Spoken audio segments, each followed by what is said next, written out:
నమస్కారం. నన్ను మీలో ఒకడిగా భావించి నేను బదిలీపై వెళ్తున్నాడు కదా సరేలే వెళ్ళిపోని అని అనుకోకుండా వెళ్తున్నప్పుడు అంటే వచ్చేటప్పుడు ఎవరైనా ఘనంగా సాదర స్వాగతం చేయడం నాకు తెలుసు. కానీ వెళ్ళిపోతున్నప్పుడు ఇంత ఘనంగా ఇంత పెద్ద హాల్లో ఇంతమంది రైతుల మధ్యన పిలిపించి నా గురించి మంచి మాటలు చెప్పి, అది కూడా చూడండి ఎవరి ముందు, మా ఆవిడ ముందు.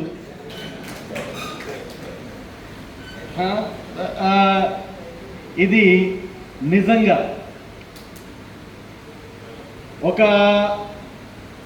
నాకు మీకు ఒక అవినాభావ సంబంధం ఉండకపోతే ఇది ఎలా జరుగుతుంది?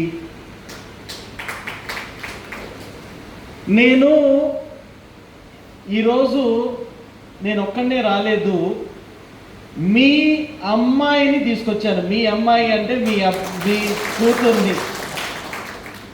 నాకు మీకు ఒక అవినాభావ సంబంధం ఉంది అని నేను ఎందుకు అంటున్నాను అని అంటే, నేను మీ దగ్గరికి ఈ ప్రాంతానికి ఎప్పుడు వచ్చినా మీరు నన్ను అల్లుడుగానే చూసుకున్నారు.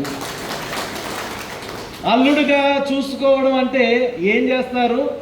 మంచిగా గోదావరి జిల్లాల్లో అల్లుడు ప్రాభవం మామూలుగా ఉంటుందా? అందులో నేను ఎప్పుడు వచ్చినా సరే అదేదో కొత్త అల్లుడిని చూసినట్టు ప్రతి సంవత్సరం చూస్తూనే, ఎంత బాగా చూస్తూనే, అంటే బాగా ఎప్పుడు వచ్చినా సరే నేను వెళ్ళిపోతున్నానంటే ఇదిగో భోజనం కడుపు నిండా పెట్టి,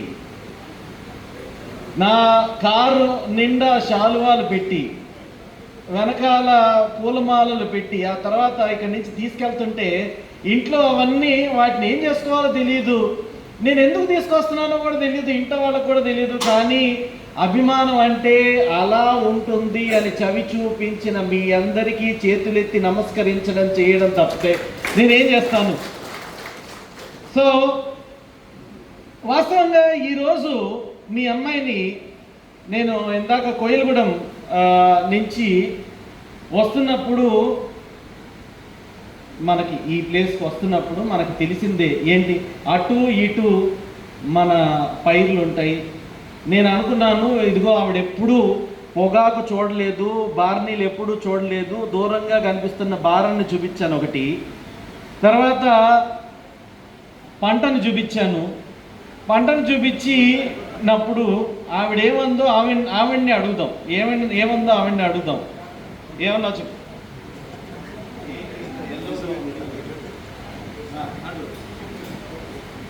పంట ఎల్లోగా ఉంది, నీళ్లు గురించి అడిగాను. వాటర్ ఏంటి ఇంత మామూలుగా మీరు నాకు చెప్పింది, పంట చాలా చక్కగా పైరు విచ్చుకుంటుంది, చాలా పెద్ద పెద్ద ఆకులు ఉంటాయి అనేసి చెప్పారు, గ్రీన్గా ఉంటాయి అనేసి చెప్పారు. ఇక్కడ మంచి మంచి ఆదర్శ రైతులు వెళ్ళిపోయినట్టు ఉంది, ఒక రకంగా ఎల్లోయిష్ అయిపోయింది, టర్న్ అయిపోయింది అనేసి అంది. అది నేను ఎందుకు చెప్తున్నాను అని అంటే, వాస్తవంగా మీరు ఇందాక ఇప్పుడు మన శేషగిరిరావు గారు ఇందాక చెప్పినప్పుడు, నేను ఇంత ఎండలు మండిపోతున్నా కానీ మీరందరూ పనులు మానుకుని వచ్చి నా కోసం ఇక్కడ ప్రత్యేకంగా టైంని వెచ్చించడం అనేది నిజంగా నేను ఎప్పుడో ఇదిగో సువర్ణాక్షరాలతోటి అని మీరు అంటున్నారు చూసారా, నేను ఎప్పుడో సిల్వర్ స్పూన్ తోటి, బంగారం స్పూన్ తోటి పుట్టుంటాను. అందుకే మీకు నాకు ఈ అవినాభావ సంబంధం ఏర్పడి ఉంటుంది. ఎంత కష్టమో రైతు ఎంత కష్టపడి ఉంటాడు అనేది నాకు తెలుసు. అంటే ప్రత్యక్షంగా 7.5 సంవత్సరాల నుంచి నేను చూస్తాను. ఈ ప్రాంత రైతులు నాకు నిజంగా వాస్తవంగా 7.5 సంవత్సరాలు అని అంటే, మీరు చూడండి, మొదట్లో నేను 2017లో వచ్చినప్పుడు నేను కేవలం 4 సంవత్సరాల కోసమే వచ్చాను, 4 సంవత్సరాల కోసం వచ్చాను. మీకు నాకు ఉన్న సంబంధం మూలాన దేవుడు కూడా పైనుంచి దీవించి ఉంటాడు. ఓకే, నువ్వు ఇదిగో ఇంకొంచెం సేపు ఉండు అనేసి 4 సంవత్సరాలల్లా 5 సంవత్సరాలు, 5 సంవత్సరాలల్లా 7 సంవత్సరాలు, 7 సంవత్సరాలల్లా 7.5 8 సంవత్సరాలు ఇచ్చాడు. అయితే అంత బాగా దీవించి కూడా, అరే నువ్వు 33 ఏళ్ల సర్వీస్ ఉంది, 33 ఏళ్ల సర్వీస్ ఐఏఎస్లో ఉంది, నాకు ఇక్కడే ఉండిపోతే నీకు ప్రమోషన్ కూడా ఇవ్వాలి. నాకు యాక్చువల్లీ వాస్తవంగా ఇక్కడికి వచ్చిన తర్వాత 2 ప్రమోషన్స్ తీసుకున్నాను.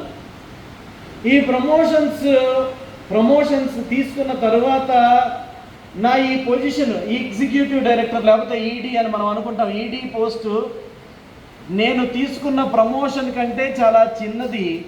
సో అందుకోసం మిమ్మల్ని వదిలి వెళ్తున్నాను తప్పితే నాకు బోరు కొట్టి కాదు, లేకపోతే మీ మీద ప్రేమాభిమానాలు లేక కాదు. మీ నుంచి ప్రేమాభిమానాలు ఇంకా పొందాలని ఆశ ఉంది. కానీ అదేమంటారు, విధి బలీయమైనది అనేసి I have to really go.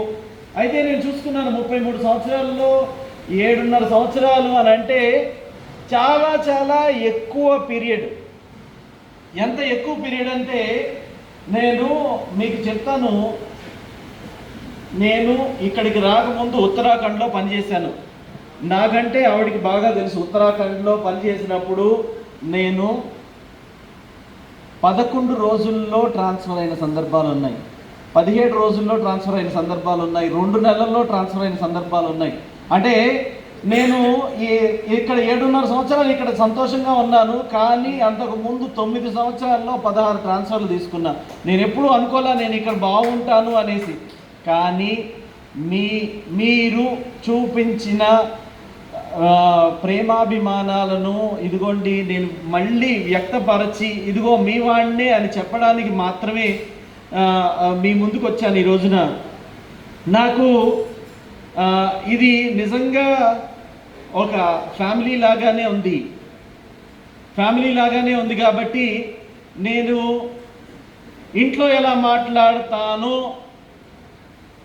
ఇప్పుడు కూడా అలానే మాట్లాడతాను. ఇంట్లో ఎలా ఉంటానో ఇప్పుడు అలా ఇక్కడ కూడా అలానే ఉండాలి అని అనుకుంటున్నాను. సో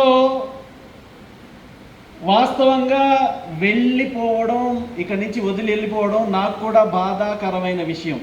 అయితే నాకు ఒక సినిమా పాట గుర్తొస్తోంది, మీకు అది చెప్తాను, వీలైతే పాడడానికి ప్రయత్నిస్తాను. బరువు అనుకుంటే బరువు, బరువు అనుకుంటే బరువు, సులువు అనుకుంటే సులువు, బ్రతుకెలా ఉండాలో నువ్వే తేల్చుకో. అనుకున్నవన్నీ ఎవరు, ఎప్పుడు ఏదో కరువు, అందుకే కమ్మని కలలు సరి చూసుకో. వేసవికి మామిడి పళ్ళు, వానలకు ఆహరి విల్లు, చలికి ముక్కుల ముంగిళ్ళు, కష్టాలకిలా చిరునవ్వే చాలు.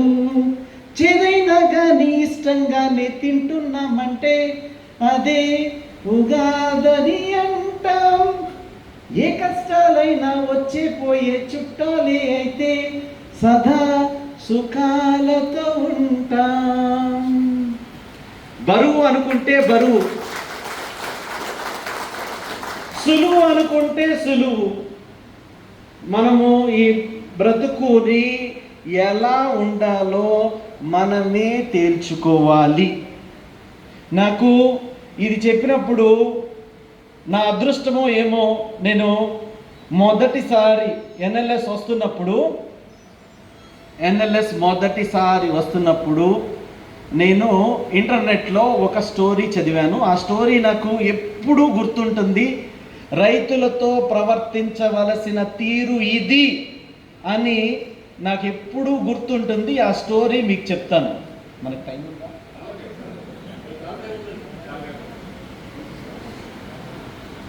ఆ ఆ స్టోరీ మీకు ఇప్పుడు చెప్తాను. ఆ స్టోరీలో హీరో పేరు జయభాస్కర్. జయభాస్కర్ అనే ఒక రైతు, అంటే నేను ఎందుకో చూస్ చేస్తూ రైతుల గురించి మాట్లాడుతూ, రైతుల గురించి, పొగాకు గురించి చూస్తూ ఉంటే, నేను పొగాకు రైతుల గురించి చూస్తే నాకు పొద్దుతిరుగుడి రైతుల గురించిన ఒక ఆర్టికల్ తెలిసింది. అది ఒక కథ. గూగుల్లో వెళ్తే కథలు వస్తూ ఉంటాయి కదా, ఆ కథని మీకు ఇప్పుడు చెప్తా. జయభాస్కర్ అనే ఒక పొద్దుతిరుగుడు పూలు పండించే రైతు కథ. జయభాస్కర్ అనే రైతు ఆదర్శ రైతు అంట. ఇది కథ.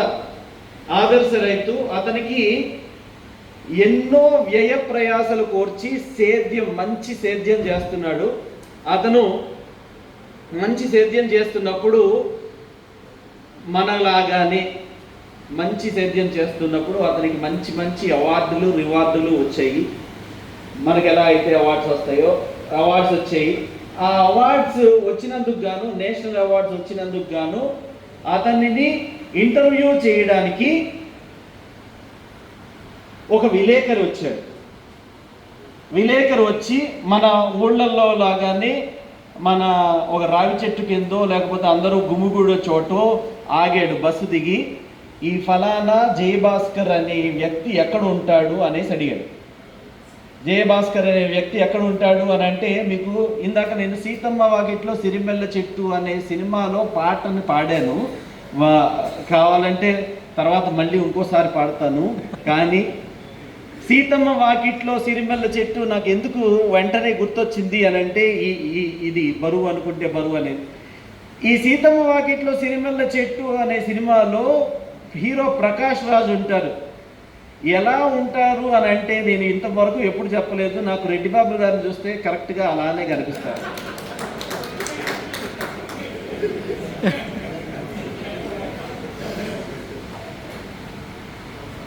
ఆయనకి నాకు చాలా చాలా చాలా ఎంతో అవినాభావ సంబంధం ఉంది. అవి అన్ని సభాముఖంగా కూడా చెప్పలేను, కానీ అవసరం కూడా లేదు.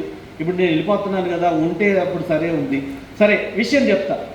సీతమ్మ వాకిట్లో సిరిమల్ల చెట్టు సినిమా హీరో ప్రకాష్ రాజ్ దగ్గరికి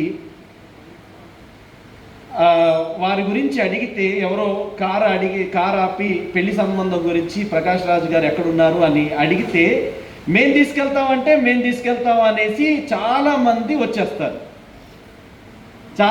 వచ్చేస్తారు. అలానే ఈ విలేకరి జయభాస్కర్ గురించి అడిగినప్పుడు అందరూ మేము తీసుకెళ్తాము అనేసి వస్తారు.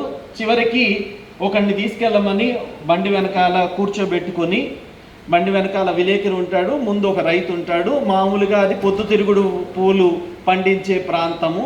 అయితే తినని విలేకరి ప్రశ్నిస్తూ ఉంటాడు కదా, విలేకరి కదా, మా క్వశ్చన్స్ అడుగుతూ ఉంటాడు.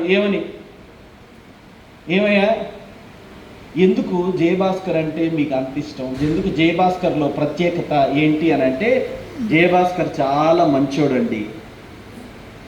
ఏంటి మంచితనము అని అంటే, ఇదిగో అతను మేమందరము పొద్దుతిరుగుడు పువ్వులను పండించే రైతులమే, కానీ ఇతను మాత్రం మా దగ్గర పండుతున్న వంగడాలను కాకుండా ఎక్కడెక్కడి నుంచో ఈ కొత్త విత్తనాలను తెచ్చుకున్నాడు. అవి ఏ ఆఫ్రికా నుంచో, ఏ టాంజానియా నుంచో, ఎక్కడి నుంచో తెచ్చుకున్నాడు. అవి తెచ్చుకుని అతను సేద్యం చేస్తుంటే మంచి పూలు పూస్తున్నాయి. మంచి పూలు పూస్తున్నప్పుడు మేమందరం అతన్ని అడగాలని అనుకున్నాము, ఎక్కడి నుంచి తెచ్చావు ఇవి అనేసి. మామూలుగా అయితే నన్ను అడిగితే నేనైతే చెప్పను ఎక్కడి నుంచి తెచ్చాను. ఎందుకు? నేను చెబితే పక్కన వాడు కూడా బాగుపడిపోతాడు. కానీ ఇతను అలా చేయలేదు. నేను తను ఎక్కడి నుంచి తెచ్చాడో ఈ పూలని, ఈ విత్తనాలని ఎక్కడి నుంచి తెచ్చాడో అది మాకు చెప్పాడు. మాలో ఎవరికన్నా కావాలి అని అంటే ఆ విత్తనాలు ఎలా తెప్పించుకోవాలో కూడా మాకు చెప్పాడు. ఆ తర్వాత ఎవరైనా బై ఛాన్స్ తెప్పించుకోలేకపోతే తనే తన విత్తనాలని మాకిచ్చాడు, అందుకని తను చాలా మంచోడండి అనేసి అంటాడు. ఈ లోపల ఇల్లు వస్తుంది.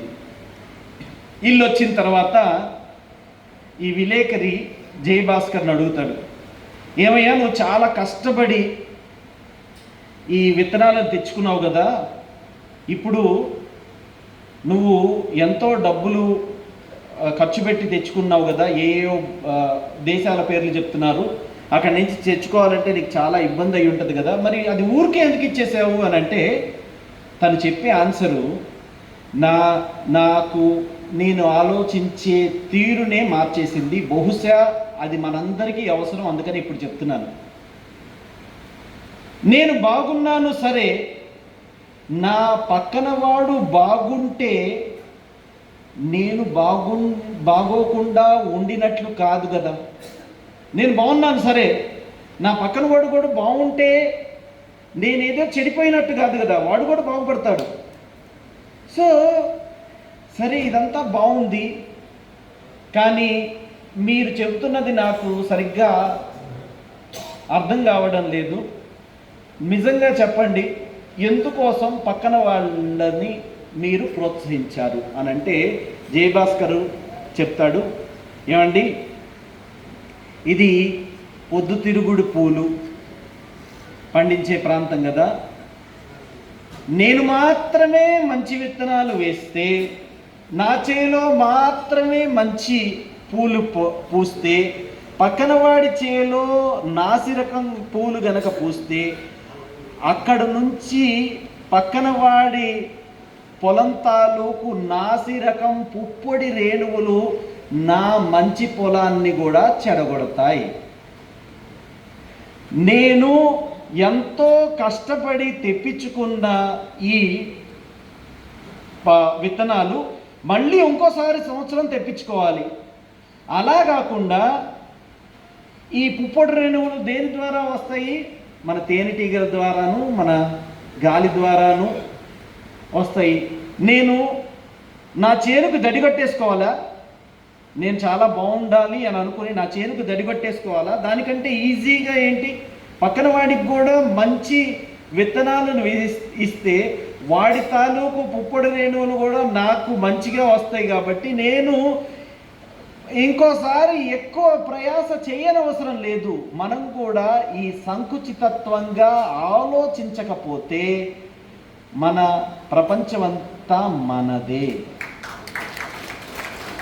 నాకు ఈ కాన్సెప్ట్ విన్న తర్వాత, చూసిన తర్వాత, చదివిన తర్వాత నాకు చాలా చాలా మంచిగా అనిపించింది.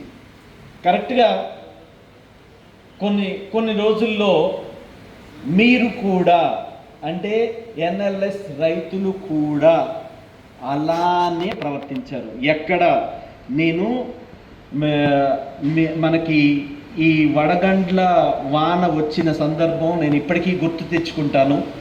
వడగండ్ల వాన వచ్చినప్పుడు నన్ను రెడ్డిబాబు గారు ఫోన్ చేసి పిలిచారు, ఇదిగో వాళ్ళకి ధైర్యం చెప్పండి అనేసి చెప్పారు. నేను వెళ్ళి ఒకానొక రైతుని కలిసినప్పుడు ఎంతో ధైర్యంగా పనిచేసి కష్టించే రైతులకి పేరు పెట్టింది ఈ ప్రాంతం.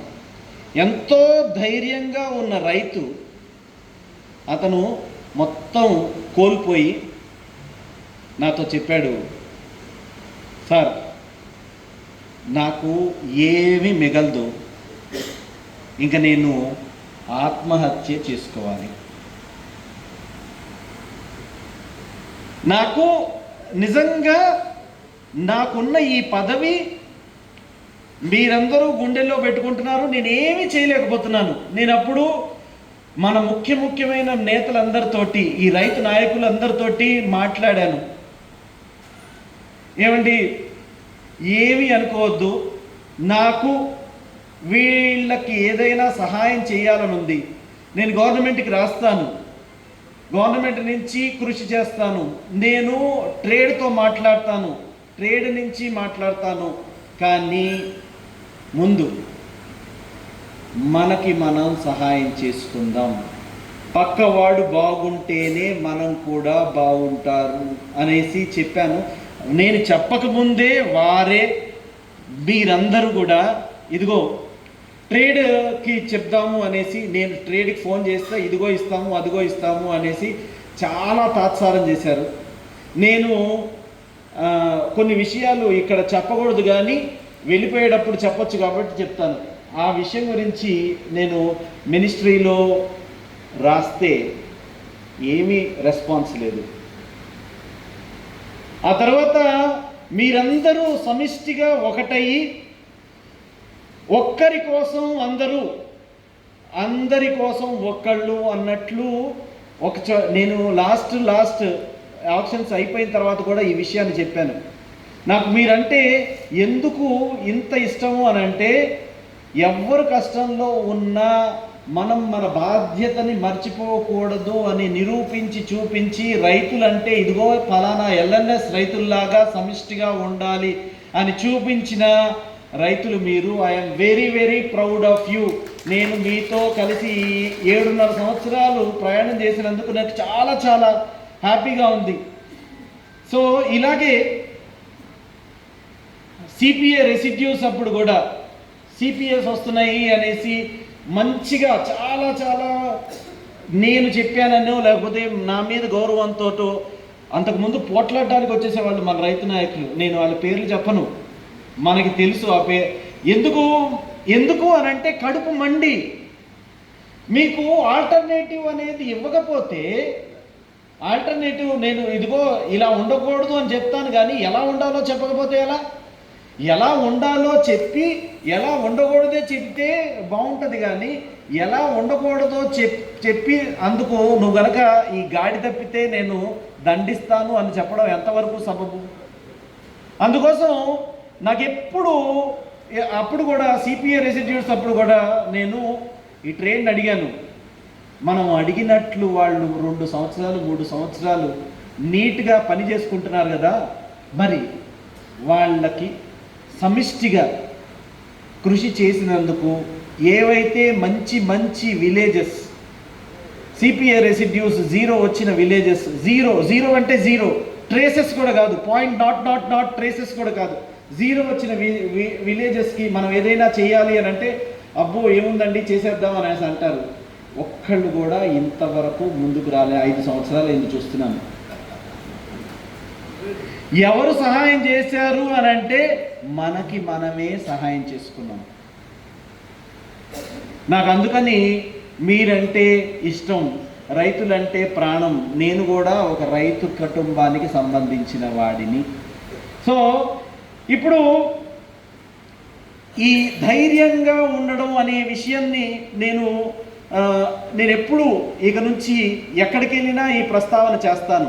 అయితే నా చివరి సలహాలు సూచనలు, ఎన్ఎల్ఎస్ రైతులు అంటే 3 ప్రత్యేకమైన లక్షణాలు కలిగిన వ్యక్తులు. నేను అవి చెప్తాను. వాటిని ఇప్పుడు ఎందుకు చెప్తున్నాను అనేది తర్వాత చెప్తాను. ఎందుకు అనంటే నేను చిన్నప్పుడు చదువుకునేవాడిని. సూత్రం 1, never stop learning because life will never stop you teaching. అంటే నేర్చుకోవడానికి ఎప్పుడూ వెనకడుగు వేయొద్దు.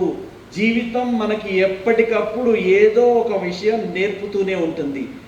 మీరు ఎన్ఎల్ఎస్ రైతులు ఆదర్శంగా ఉండే రైతులు. ఎందుకు అని అంటే ఏ కొత్త ప్రయోగాలు చేయాలన్నా టొబాకో వరకైనా తీసుకుంటే యు ఆర్ ఆల్వేస్ నెంబర్ 1. అది లూజ్ లీఫ్ బారన్ కావచ్చు, టాపింగ్ డీసక్కరింగ్ కావచ్చు, ట్రే సీడ్లింగ్స్ కావచ్చు. ఇక ఇందాక చెప్పాను చూసారా, విదేశాల నుంచి జేబుల్లో అయినా పెట్టుకుని విత్తనాలు తీసుకురావడం కావచ్చు. మన ఈ ప్రత్యేకమైన లక్షణము ఈ టొబాకో ఇండస్ట్రీని నడిపిస్తున్నది. రెండవ ప్రత్యేకమైన లక్షణం, మీరు ఏ పని చేసినా you put your head, heart and hands completely into what you are doing. మీరు ఏ పని చేసినా మీ శిరస్సుని అంటే తలని, తల బ్రెయిన్ని, ఏ పని చేసినా ఇదిగో గుండెలని, చేతులని అన్నింటినీ ఒకటిగా చేసి వీలైనంత ఎక్కువ కష్టపడడం మనకి మాత్రమే చెల్లింది. పెద్ద పెద్ద BMW కార్లు ఉన్నా సరే మీరు కష్టించి పని చేయడం నాకు తెలుసు. I'm very very proud of this NLS farmers. I'm really proud. తర్వాత మూడవది మరీ ముఖ్యమైనది, ఇందాక మనం అనుకున్నాం, నేను ఒక మెట్టు ఎక్కాను అని అంటే నా పైన బాధ్యత ఏంటి అని అంటే నాకంటే కింద మెట్టులో ఉన్నవాడిని పైకి తీసుకురావడం. నాకంటే కింద మెట్టులో ఉన్నవాడిని పైకి తీసుకురావడం మూలాన నా మెట్టు ఏమీ ఇబ్బంది లేనప్పుడు మనం ఎందుకు చేయకూడదు? ఇవి కేవలం గోదావరి రైతులకి, NLS రైతులకి ప్రత్యేకమైన లక్షణాలు. ఈ 3 నెవర్ స్టాప్ లెర్నింగ్. మీరు ఇంకా ఇప్పుడు ఏదైనా కొత్త టెక్నాలజీ వస్తే దాన్ని ఆల్రెడీ ఇంప్లిమెంట్ చేసి లూజ్ లిప్ బ్యాలెన్స్ మొత్తం ఆంధ్రప్రదేశ్లో ఎన్ని ఉన్నాయి, NLS ప్రాంతంలో కొన్ని ప్రాంతాల్లోనే ఎన్ని ఉన్నాయి, ఎన్ని వందలు ఉన్నాయి, నాకు తెలుసు, మీకు తెలుసు. Never stop learning. మనం ఎక్కడైనా మన ఈ మనకే ప్రత్యేకమైన లక్షణాలని మనం వెనక్కి నెట్టేసుకుంటున్నామేమో చూసుకోండి. నెంబర్ 2, ఏ పని చేసినా అంతఃకరణ శుద్ధితో మీరు చేస్తారు. అది మీకు పెట్టింది పేరు, అలానే చేస్తూ ఉండండి. మూడవది, బహుశా ఈ ఉరుకుల పరుగుల జీవితంలో మనం మర్చిపోతున్నది ఏంటి అని అంటే పక్కవాడికి చేయూతని ఇవ్వగలిగిన అవకాశం ఉన్నా నాకెందుకులే అని మానుకోవడం. అలాంటిది మన ఈ ప్రత్యేకమైన లక్షణాలను మనం పదిలపరుచుకుందాం. అప్పుడే మన ఉనికి, మన కల్చర్ని మనం ముందుకు తీసుకెళ్ళే వాళ్ళం అవుతాము. నిజంగా నేను ఇందాక చెప్పినట్లు బరువు అనుకుంటే బరువు, సులువు అనుకుంటే సలువు.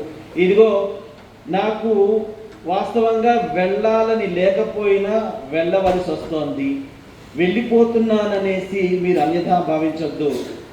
నేను గోదావరి జిల్లాల అల్లుడినే, మీలో ఒకడినే, మీతో పాటు అడుగులో అడిగేసేవాడిని. మీరు ఎలా ఉన్నారు, ఏం చేస్తున్నారు అని ప్రతి క్షణం కాకపోయినా ప్రతి సందర్భంలోనూ మిమ్మల్ని గుర్తు చేసుకునేవాడిని. సో మీరు నాకు ఆత్మ బంధువులైపోయారు. నాకు మీలో చాలా మందితోటి సత్సంబంధాలు చాలా ఇదిగో ఇలాంటి మార్పులు చేయాలి, ఇలాంటి చేర్పులు చేయాలి, ఇలా కొత్త వేయింగ్ స్కేల్స్ని పెట్టాలి, ఇలా ఆప్షన్ ఇలా కొత్తగా చేయాలి అనేసి మీలో చాలామంది నాకు సలహాలు, సూచనలు ఇస్తూ ఉంటారు. నేను కొన్నిటిని ఇంప్లిమెంట్ చేయగలిగాను, కొన్నిటిని ఇంప్లిమెంట్ చేయలేకపోయాను. అది మీకు కూడా తెలుసు. అయితే ఏం చేశాము, ఏం చేయలేదు అనేది పక్కన పెట్టేస్తే నాది 18-19 సంవత్సరాల నుంచి సేమ్ నంబర్, అంటే అదే ఫోన్ నంబర్. నేను మార్చలేదు. ఎందుకనంటే నా బంధువులని నేను కోల్పోదలుచుకోలేదు. ఎప్పుడూ కూడా మీతో పాటు నన్ను గుర్తుపెట్టుకోండి. ఈరోజు మనం పంపించేస్తున్నాం, సాగనంపేస్తున్నాము అనేసి మీరు ఎలా అయితే మీ పిల్లల్ని, మీ ఆడపడుచుల్ని సాగనంపేసి మళ్ళీ పండగ అవ్వగానే మళ్ళీ పిలుస్తారో, నన్ను వీలున్నప్పుడల్లా, అవకాశం ఉన్నప్పుడల్లా పిలవండి. అవకాశం ఉన్నప్పుడల్లా నేను వస్తాను. ప్రతి కష్టించే రైతు సుఖపడాలి అని అనుకునే వాళ్ళలో నేను మొదటి వ్యక్తిని. కష్టం గెలవాలి, సుఖం కష్టించిన వాళ్ళకే ఆ సుఖాన్ని అనుభవించే ఫలాల్ని అనుభవించే హక్కు ఉంటుంది.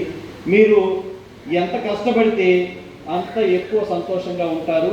ఆ సంతోషంగా, సుభిక్షంగా కలకాలం ఉండాలని కోరుకుంటూ నాకు ఈ అవకాశాన్ని ఇచ్చి, ఇంతటి గౌరవాన్ని ఇచ్చి, అందులో ఇందాక చెప్పాను కదా మా ఆవిడ ముందు పొగిడినందుకు మరొకసారి ధన్యవాదాలు. Thank you sir.